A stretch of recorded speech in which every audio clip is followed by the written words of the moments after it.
Hey, this is Bob Smiley, proof that Ritalin doesn't work on everyone, and you're watching Thank God for Jury Duty. I said duty. Can you tell everyone what you've been up to lately? Yeah, I've been traveling around doing shows, and I did a Texas tour in the summer, which is great. You definitely learn how to be really funny when you know everybody's packing heat. So I did that, and then now I'm out on tour with Tim Hawkins. He's a comedian who's, I think he's getting good. I think he's going to make it. So we just finished a 3-day run, and I'm not bragging as a rock star, but I'm flying home to mow the lawn. So yeah. Why'd you decide to do stand-up? God opened the door and kind of kicked me through it. I was getting my degree in elementary ed. I wanted to teach. I picked elementary because I knew the alphabet already, so I knew the classes would be easy. And then my junior year in college, they did a stand-up competition for high school weekend. They were looking for fun activities. And I did the competition strictly for the money. They had a first prize, and I just did it for that. I never wanted to do stand-up. And I won, not because I was good, but everybody else was terrible. The guy who went before me had a big sombrero, and his whole act was going, "Shouldn't have sat on the front row. My sombrero's gonna fall on you." So that was his material. So I beat him, yeah. And so I won, and I thought, man, what a great story. I can tell my kids that I won a stand-up competition. And then 2 years later, a friend of mine had gone out to Nashville, and he was road managing a Christian singer, and he called me out of the blue. He actually paged me. I'll pause, my kids go, "Paged you?" Yeah, my beeper went off. I made that kind of money back then. And I went to a Cracker Barrel payphone, and I called him. And he goes, "Hey, I don't know what you're doing, but I've got to hire a guy." He said, "I'm road managing a guy named Clay Cross, and I've got to hire somebody to do merchandise on the tour. But the singer, Clay, wanted a comedian to come out and MC and do jokes in between the acts. And so he goes, I saw you do the stand-up competition, so I don't know what you're doing, but do you want to go on tour with me?" And I was standing outside a Cracker Barrel at a payphone, and I literally went, "Yeah, okay, that sounds fun." And I had no idea that when I hung up the phone that my life was going to completely change. And I flew to Nashville. I walked off a plane, walked onto a tour bus, and went out and started doing stand-up comedy, which is not how you do it. And I have kids all the time come up to me after the show, and they're like, "How do I become a comedian?" I'm like, "Do a stand-up competition your junior year in college and wait for somebody to call you." Like, it's the worst advice I have, but that's how I did it. And I don't think I would have ever pursued it, but God obviously wanted me to do it. And so he kind of opened the door and then just kept having opportunity after opportunity open up. So it was pretty cool. So what would you be doing if you were not a comedian? I think I'd still be mowing lawns. My brother and I had a mowing company when I was little, and when I was in high school. We called it Smiley Brothers Mowing Company, and our motto was, "We give you mower for your money." Yeah, we were idiots. But everybody liked that. They thought that was funny, so they hired us to mow their lawns. So we mowed so many lawns, but we made a lot of money. And I enjoy it. Like, I still enjoy mowing my lawn. So I think I would do that. I think I'd start a mowing company. That's a great question. He put that in thinking nobody would read that. Oh, okay. And so congratulations. Oh. But yeah. Would you have another story that would be like kind of like that? Where I saved somebody? Yeah. Phil Joel of the Newsboys and I were in Florida, and he saw a little baby alligator, and so he immediately did what every New Zealand person would do. He went down to catch it, and so he was getting up on it, and there was a bigger alligator coming up to it, and so I hollered at him to get away, and he looked, and he was really... Evidently, he realized at that moment in his life he hadn't done a full body shudder yet, so he did one of those and then jumped out of the way. So I don't know if I technically saved his life, but I'd like to think so. Other than that, that's a good question. I don't know of any other times that I've saved somebody's life. Or one time I was gonna say one of the Newsboys saved me because we were in where were we? In Texas somewhere. Midland. And we were on a 15-foot stage. It was a big arena. And I went out and I did my set. And when I was walking back, and the set had gone really well. And so as I was walking back off the side of the stage, I was all kind of confident. And I was like, yeah. And I started backing up and I was waving to the crowd. And I put my leg out. And all of a sudden, Furler grabbed me.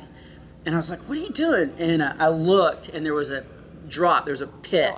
And it would have been a 15-foot drop, and I was so into the moment I didn't even see it. So So yeah, I'm not really the hero. I'm more the victim. That's good. Is there something you like or a hobby that people would be surprised to know about you? I run a lot, mostly because that ice cream van driver's a jerk.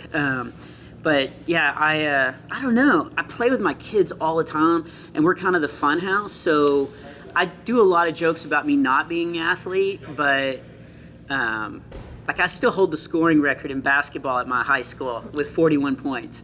So I still play a lot of basketball. And then all the kids, when they get off the bus, my rule in the neighborhood is they have to go finish their homework. And then when everybody's done, then they all come to our house. And then we play all kinds of sports. And so I invent sports. Like I mix badminton with water polo and stuff like that. So yeah, I think people would be surprised that I really am into sports and fairly good at it. I just don't talk about it on stage because it's not funny to brag about how good you are at sports. What's the strangest or the most interesting place you've ever done stand-up?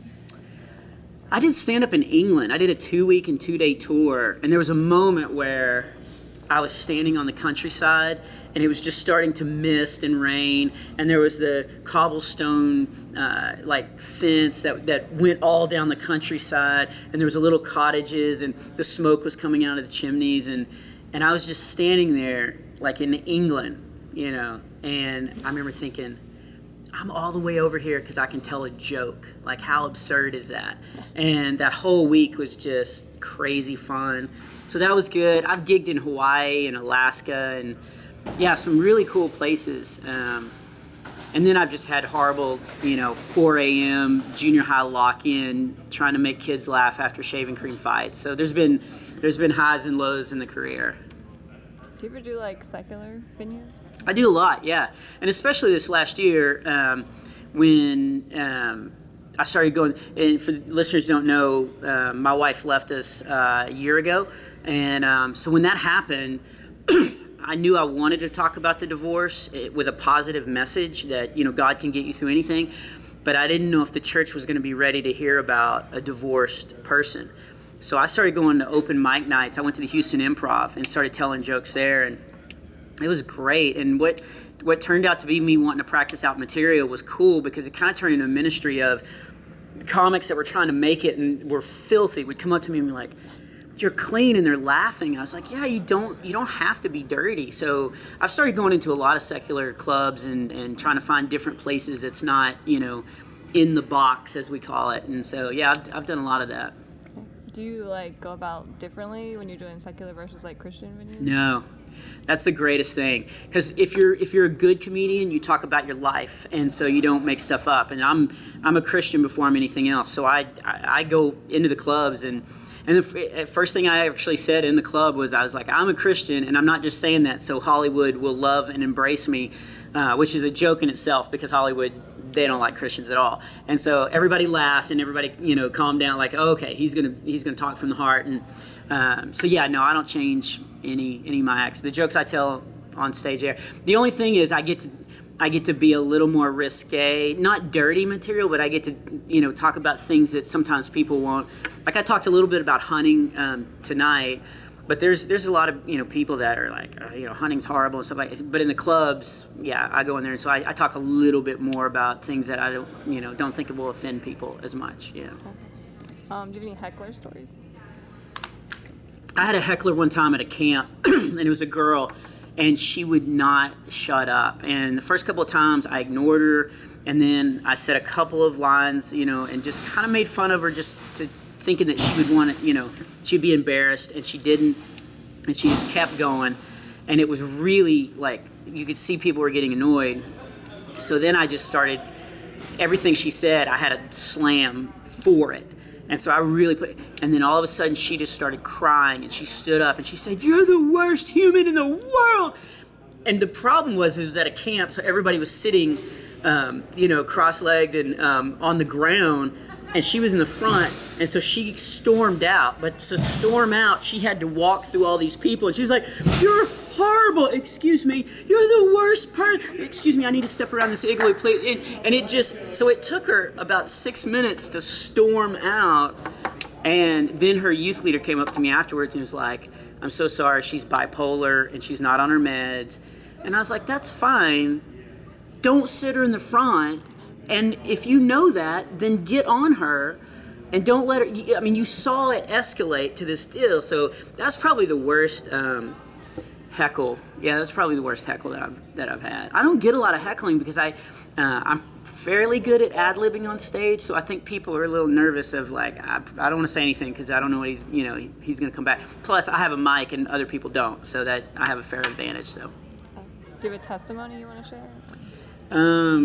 Well, I mean, now I'm talking about, my wife left, and it was truly out of the blue. I never thought I'd be in this situation, and over the past year, God started just showing up crazy. I'll tell this.